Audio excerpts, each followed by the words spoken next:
১৯৫৮ সালের ৩১ অক্টোবর মৌলভীবাজারের কুলাউড়া উপজেলায় জন্মগ্রহণ করেন ডাক্তার শফিকুর রহমান। তার বর্তমান ঠিকানা সিলেটের সবুজবাগ এলাকায়। ডাক্তার শফিকুর রহমান ১৯৮৩ সালে সিলেট মেডিকেল কলেজ থেকে MBBS ডিগ্রি লাভ করেন। ডাক্তার শফিকুর রহমান ১৯৮৫ সালের ৫ জানুয়ারি ডাক্তার আমিনাকে বিয়ে করেন। ডাক্তার আমিনা বেগম নিজেও একজন রাজনীতিবিদ। তিনি বাংলাদেশ জামাতে ইসলামীর হয়ে অষ্টম জাতীয় সংসদে ২০০১ থেকে ২০০৬ সাল পর্যন্ত সংরক্ষিত মহিলা আসনের সংসদ সদস্য ছিলেন।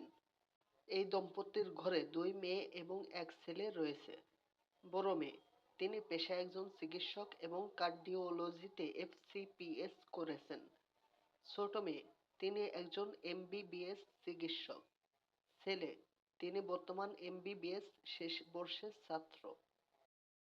ডাক্তার শফিকুর রহমান ১৯৮৩ সালে MBBS ডিগ্রি লাভ করে চিকিৎসা পেশায় নিয়োজিত হন। বর্তমানে তিনি একটি বেসরকারি মেডিকেল কলেজ ও হাসপাতালের চেয়ারম্যান হিসেবে দায়িত্ব পালন করছেন। ছাত্র জীবনে তিনি বাংলাদেশ ইসলামী ছাত্র শিবিরের সিলেট মহানগর সভাপতির দায়িত্ব পালন করেছেন। ১৯৮৪ সালে জামাতে ইসলামীতে যোগ দেন ডাক্তার শফিকুর রহমান এবং দলের বিভিন্ন গুরুত্বপূর্ণ পদে নিযুক্ত হন, যার মধ্যে উল্লেখ্য সেক্রেটারি জেনারেল এবং ভারপ্রাপ্ত সেক্রেটারি জেনারেলের দায়িত্ব।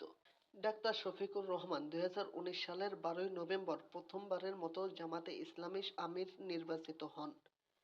পরবর্তীতে ২০২৩ থেকে ২০২৫ সেশনের জন্য এবং এরপর ২০২৫ থেকে ২০২৮ মেয়াদের জন্য তৃতীয়বারের মতো আমির হিসেবে নির্বাচিত হন।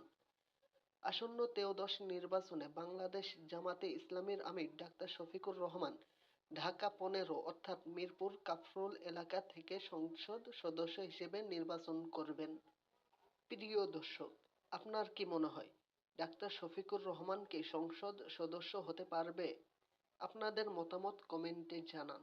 ধন্যবাদ।